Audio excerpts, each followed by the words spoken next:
Good afternoon. My name is Rod Joy. I'm a progressive Democrat.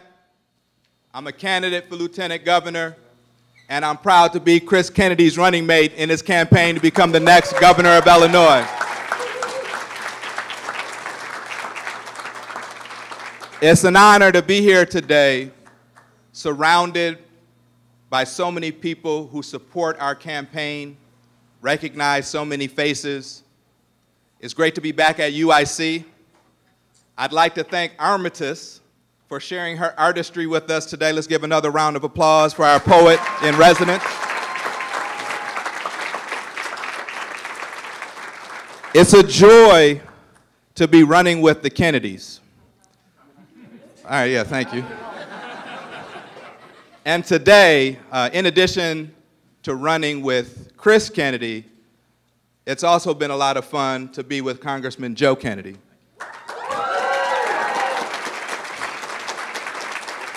As many of you know, Congressman Joe Kennedy delivered a powerful response to President Trump's State of the Union address. And I think he captured the idealism and optimism of our party. That's right. And his words, I think, really reflect the Kennedy Creed, this enduring belief that we're all worthy, that we're all equal, and that we all count in the eyes of our laws, our leaders, our God, and our government. I tell people all of the time, this campaign is the challenge and opportunity of a lifetime.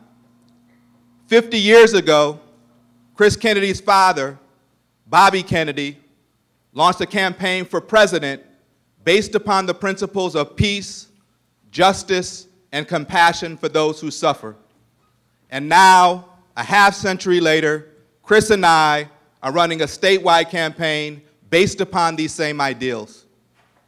Over the past several months, we've had an opportunity to quite literally crisscross the state and meet with and listen to voters of all colors, all creeds, and from all walks of life. It truly is a privilege to run for statewide office.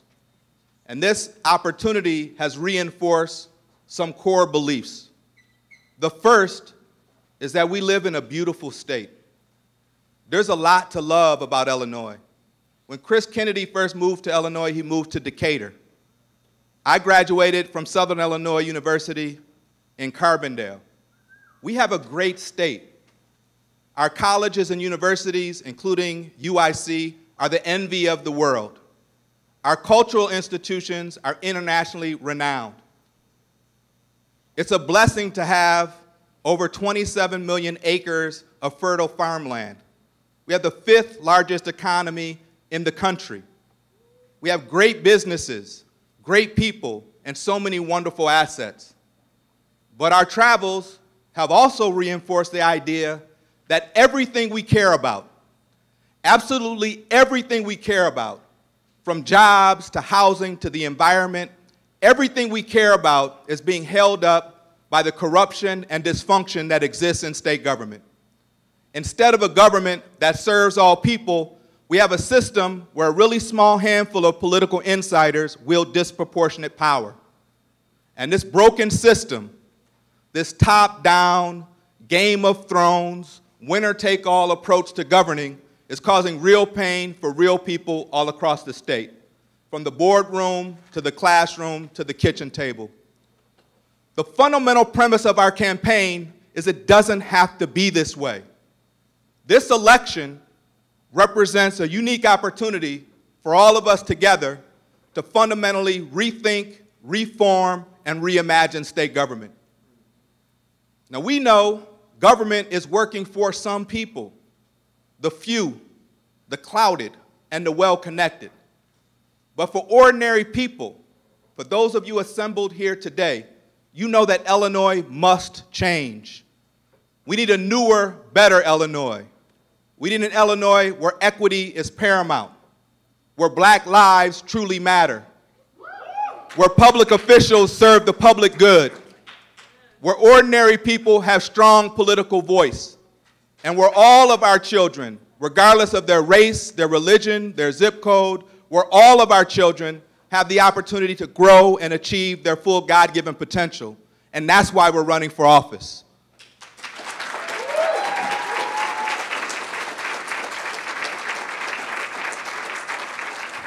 I'm gonna hand this off to my running mate, but before I do, I just want to say a word about my running mate. As we celebrate Black History Month and reflect on what we're learning about other candidates, I'm reminded of the words of the great American poet Maya Angelou, who said, "When someone shows you who they are, believe them the first time." Chris Kennedy has shown me from day one he has all of the skills to be an outstanding governor for the state of Illinois. Yes. I tell people he has heart, he's a collaborator, and he has courage. He has heart, and unfortunately, you don't have to look very far these days to see what heartless leadership looks like. We have it in the governor's mansion, we have it in the White House in spades. Chris Kennedy has spent his entire adult life in service of others, including the most vulnerable among us, the poor, the homeless, the hungry. Chris Kennedy is a bridge builder. He's a collaborator. And again, unfortunately, you don't have to look very far these days to see politicians who use otherness as a weapon to divide. Chris is smart enough to know how to bring diverse people together, how to find common ground, and how to deliver results. But what I appreciate most about my running mate is not just his civility, his compassion, his ability to listen, it's his courage. Moral courage is not something you can purchase. Moral courage is not something you can pretend. Moral courage means doing the right thing even when you don't think anybody's listening. A wise man once said that moral courage is the one essential, vital quality for those who seek to change the world. And Chris Kennedy has moral courage in spades. At this time, I'm pleased to introduce my friend, my running mate, and with your help, the next governor of Illinois, Christopher G. Kennedy.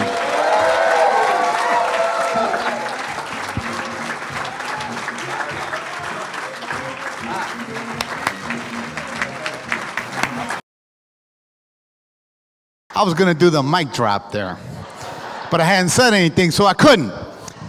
How you feeling tonight? You know, when I was at a luncheon earlier with Chris and his family, and with Congressman Joe Kennedy III, who is visiting us from the East Coast, and a good friend of ours brought me a photo from 1987. And in that photo was a picture of Harold Washington running for a second term to be a great mayor for 4 more years for Chicago. And at his side was Senator Edward, better known as Ted Kennedy from Massachusetts. They were here in Little Village, in the heart of the Mexican community, where everyone from America is welcome all the time. Nuestra casa es su casa. And Ted Kennedy was in town stomping for Harold Washington because he wanted Chicago's first African-American and progressive mayor to be the greatest mayor in the country. That's why he was here, because he understood that Harold Washington represented racial fairness, that he represented equity, and that he represented the aspirations of people who had been locked out of government, suffered discrimination, and had to struggle for the civil rights of all of our people, and who made our country better.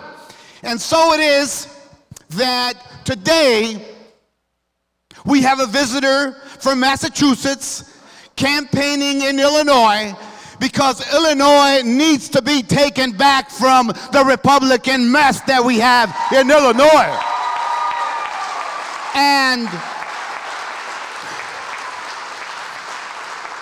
And our guest's visit represents and underscores the great urgency that we have to do that.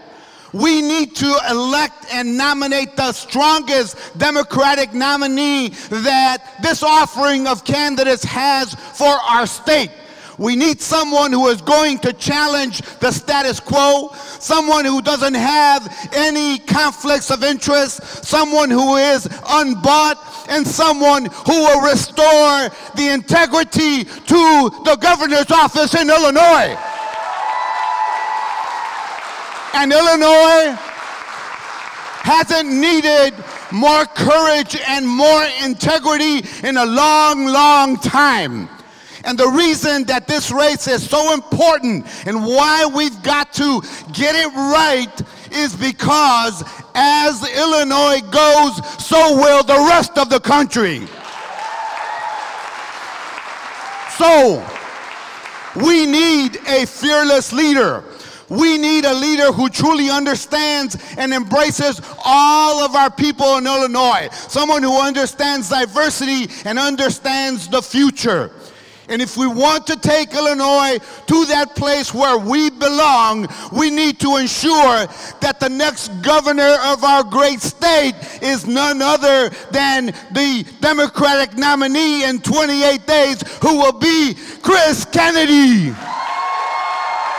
So, without further ado, join me in welcoming the future Democratic nominee, the next governor of Illinois, Christopher G. Kennedy. Arriba Kennedy.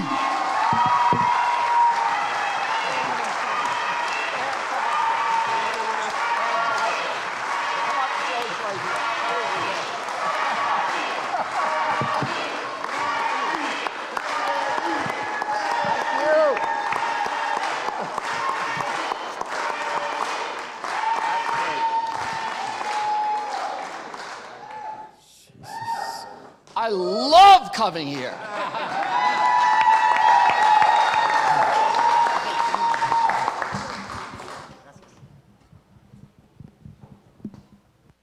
You know, Chewy talked about Harold Washington and that aspiration, that greatness that was present in those years in the 1980s, that thing that made us all feel proud to be as Chicagoans, to be from the state of Illinois, is present once again. We may have lost Harold Washington, but his spirit is alive and well in Chuy Garcia.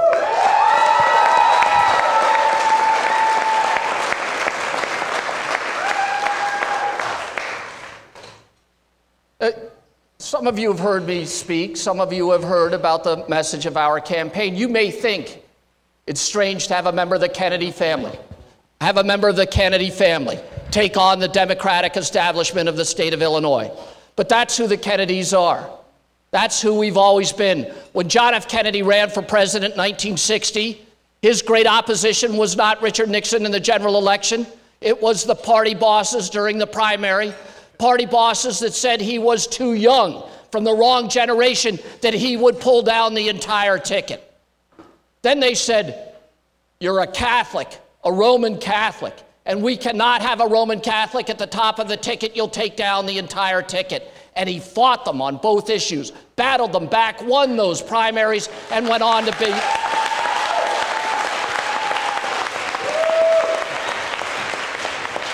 When my father, Bobby Kennedy, ran for president in 1968, he ran against the sitting president of this country, who was the de facto head of the Democratic Party, because he thought the President of the United States should stop sending young Americans, mostly people of color, to fight in Vietnam, to die in the jungles there for a war they didn't understand, that had no practical purpose to the United States of America.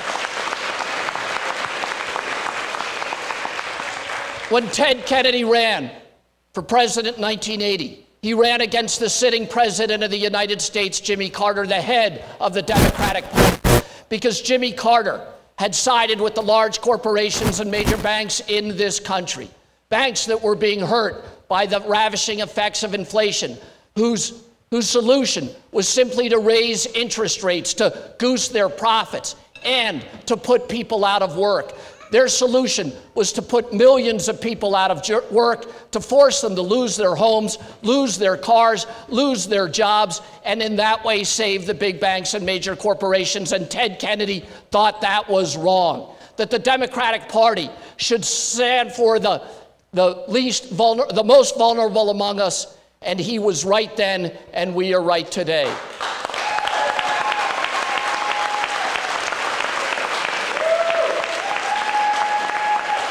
We live in a state whose economy is shrinking. And yet, as the economy shrinks, average household income has risen. That's nearly impossible. To have average household income go up while an economy shrinks, there is only one way to do that. It's theoretically impossible, but it has occurred in the state of Illinois. It occurred because of a relentless attack on the poor. The threat against 800 social service agencies that went 2 years without being paid. Anybody with a sick child, a disabled brother or sister, elderly parents who needed home health care, really needed it, they were forced to leave the state of Illinois. And when we drove the poor out of Illinois, it made the rest of us look wealthier. That is wrong. And none of us want to be a part of that system. That gentrification that is occurring at the state is occurring in the city as well. The city of Chicago, the place that I moved, that was the coolest city in America. Every one of my friends when I arrived here in 1987 was jealous of me. They looked up to me. They wanted to live here too. People in the United States, they were worried about a demographic change where we were going to become majority minority. Americans don't like change. But that change in particular scared everyone. Then Harold Washington is elected mayor of the city of Chicago. And it's fantastic. He runs the events that bring us together. He invests in things like Chicago Fest that bring our whole community together. But then he invests in things like Gospel Fest that celebrate our uniqueness and individuality. The mayors in places like Philly and LA, they say to Harold, how can you do that? How can you invest in your own culture? He says, that's not what I'm doing. I'm going to invest in every culture. And when I do, I'm going to preserve the 77 neighborhoods of Chicago. I'm going to preserve the things that make us unique. I'm not trying to develop a melting pot, but yet a mosaic where everybody's individual light is reflected in the glory of our society. And he did that. And he brought kids from all over the Midwest, everybody from Ohio, Indiana, Iowa, Wisconsin, Michigan. They all moved to Chicago. That is not what we have going on in this city today. Our city isn't growing. People don't look up to us. The city is shrinking, and as it shrinks, it becomes whiter. That's what's happening in the city. We've allowed food deserts to expand across our city. We pioneered the notion of pharmacy deserts, where people don't have access to the very medicines that they need. We have an 88 rule, where 80% of the crime occurs in just 8% of the neighborhoods. And then we cut off half the mental health facilities in the city of Chicago in the very neighborhoods that need the mental health help the most, where people are suffering from the trauma that they've witnessed or that their family has been part of. We've closed neighborhood schools. Ask the people in Englewood, where my daughter Sarah is a teacher, to go 3 or 4 years without any high school available for their kids. We amassed $400 million in the Chicago Housing Authority before the federal government said it was illegal. They said you have to deploy that money now to provide adequate housing, affordable housing for the people who are being gentrified out of the city of Chicago. We have a police department that's been deemed racist by the U.S. Department of Justice. We have a water department that's been deemed racist by the Inspector General. We have an assessor that's been sued for a violation of the 1964 Civil Rights Act by the ACLU and the Lawyers Committee for Civil Rights because they believe that he has violated the civil rights of people in our community. That is what's going on. We need to step up just as the Kennedys always have. We might be accused of being traitors to our party, but we don't mind as long as we are deemed patriots to our country.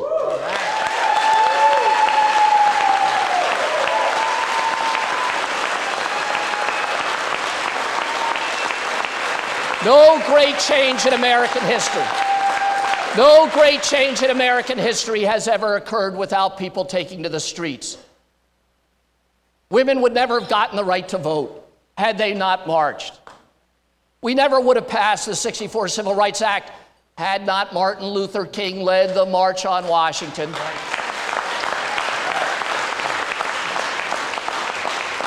We never would have ended the Vietnam War had the children, the students, shut down the campuses across the United States. And we will not end gun violence in the United States unless we listen to the leadership of the young people in Florida and across this land.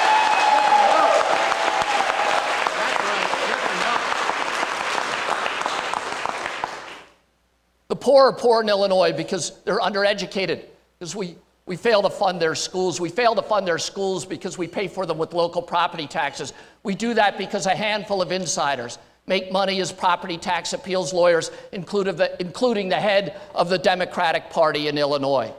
Education matters. It matters to everybody, whether you have a kid in school or not. It drives the success of our economy. When I was in high school and college, I moved away. My friends did too, to where the jobs were. Now the jobs move to where the highly educated young people are. That's what drives success. If we give the world highly educated young people, the world will give us its jobs.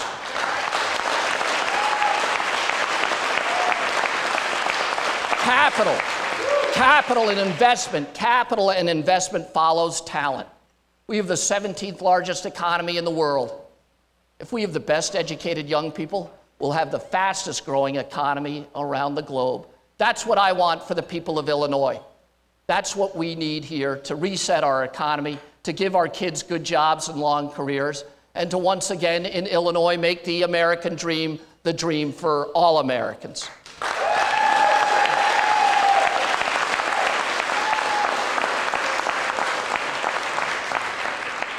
Several of my kids are here tonight, Chris and Kate. There's Chris and Kate and Sarah and Aaron Daigle, our friend. There we go. My brother Max and his wife Vicki. There they are. So I'm one of 11 kids. I'm one of Bobby and Ethel Kennedy's 11 kids. My wife is, Sheila, is one of 5. She is 31st cousins. I have more than 50. When you have a big family, your world expands. We have nieces and nephews who will never work, not through no fault of their own. It's just not gonna be part of their lives. If we leave them to the ravages of a free market economy, pure capitalism, they will be crushed, but we will bring them along because we see them as part of our family, and we see government as an extension of family. We know the importance of government, and we know the importance of education, and nobody embodies the great potential of the next generation of Americans in the United States as much as Congressman Joe Kennedy. All right.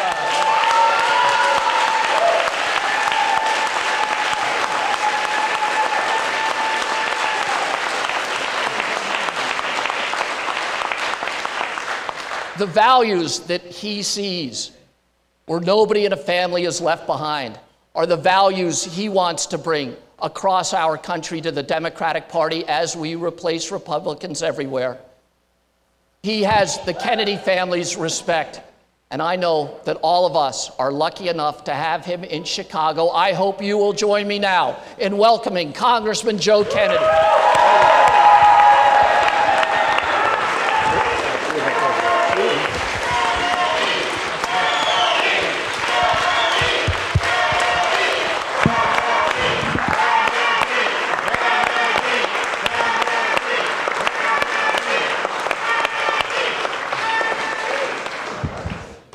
What's going on? Hey. How we doing? Thanks for having me in Chicago.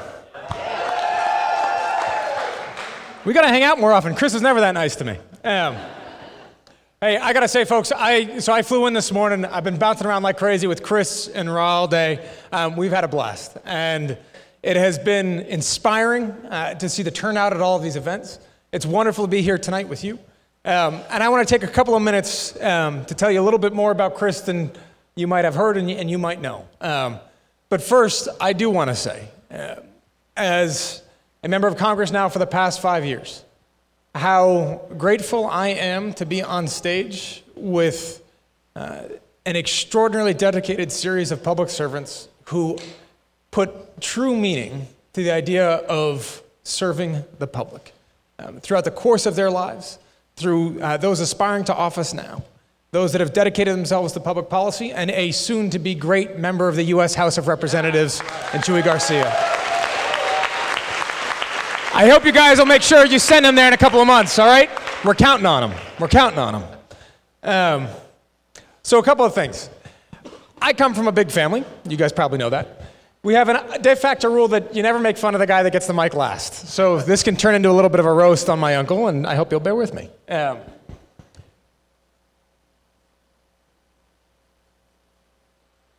part about Chris that I wanted to tell you all about tonight was not something that you're going to see in a campaign ad. It's not something that you're going to hear along a campaign trail. It's not something that you'll see on a resume. But I think it is the most important part about our leadership. And it's a question of your heart. And it's a question of integrity. I have always believed that when people actually go to a ballot box and have to make a decision about who they choose to represent them in whatever office they seek, essentially it's a decision of, I know that your job is hard, and I don't know exactly it is what you do. But I hope that when you do confront these big, bold decisions that you're going to have to make, that you remember people like me. That I'm not going to be the one that gets bargained away. That you hear my story, that you will see my family, that you will know the struggles that we all go through, the struggles in particularly that voter must go through in order to keep a roof over their head, food on their family's plates, their kid in school, and have a safe and secure retirement. And folks, I am here to tell you that if that is the choice before us, then there is not a better person to lead, I don't care about the state of Illinois, but to lead our country than my Uncle Chris. And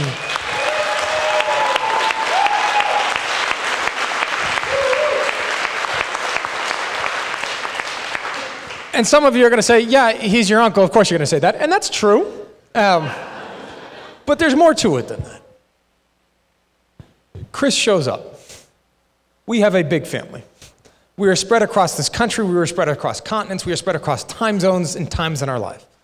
I've got cousins that are, I've got a child that's 9 weeks old. I've got cousins that are a little bit older. And we've got a grandmother that's turning 90. We span that spectrum. We've got birthdays and weddings and graduations and jobs lost and promotions won and this incredible challenge that all of us have to go through. But if you think of how hard it is to always show up for folks in your own family, think of how hard it must be to show up for those 50 cousins. And Chris shows up.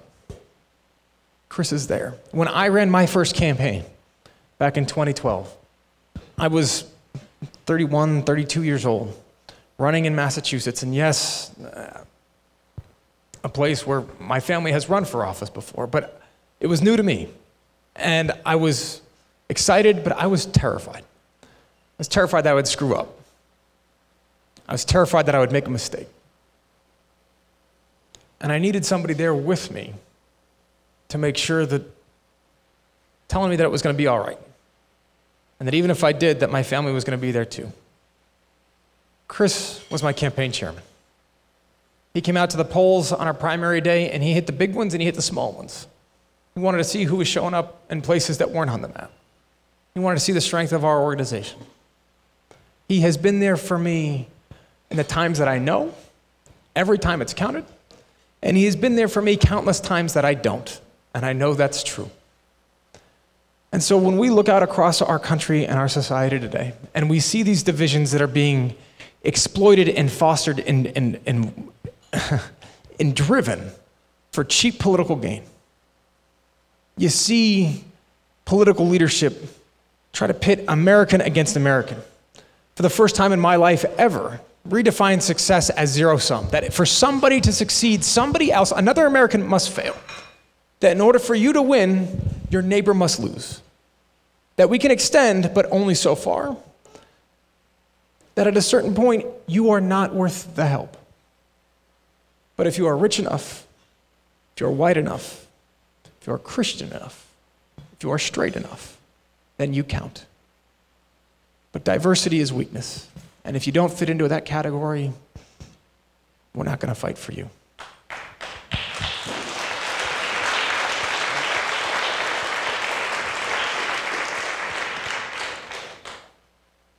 I believe our country is great because our country is good, because good and decent people across our nation choose to help that stranger, to raise money for a member of your family, or a member of your community. Fall River, Massachusetts is a community that is still struggling through an economic recession. There's a drive that firefighters do there every year to fill the boot, all across the Commonwealth of Massachusetts. Fall River raises more money every single year than any other town, because they fight for each other. Americans fight for each other. We need leadership today that sees us, that hears us, that knows that yes, America belongs to us too. Chris is that person. He always has been.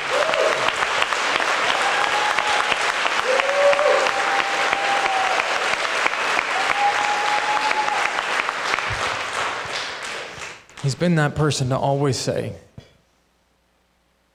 to always be there, through thick and thin, good and bad, to champion not just those that are struggling, but to be there for you every single moment when you need it, and even those moments when you don't. And so I am here tonight, not just to convince you that he is as good a man as I believe that he is, but to let you know that he needs, and Ron needs, our help. Folks, there are very few moments that we as a community actually have where we can say we can affect the history, the future, the trajectory of our community, our state, and our country.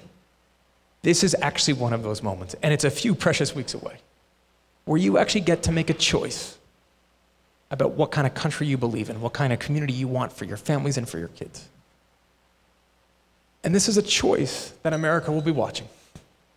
It is a choice as to whether we choose somebody that has thrown everything he has to fight for those that can't always speak for themselves. And we are here tonight to tell you that if you believe in that version of our country, then we need your help.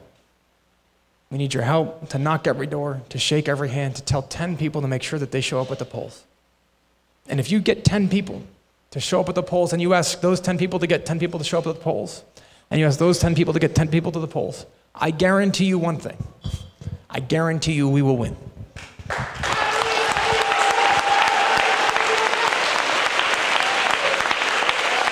Chris will do his part. Chewy will do his part. These folks up here, we will do our part. But this, ultimately, is a choice for all of you. This is a choice for all of us about the future of the country that we want. And it is in your hands. And I hope to God you will take it. I hope you will embrace it. I hope you will be excited about it. I hope you will celebrate it. I hope you will cherish it. But please, si se puede, si se puede, si se puede, si se puede, si se puede, si se puede, si se puede, Si se puede, si se puede, si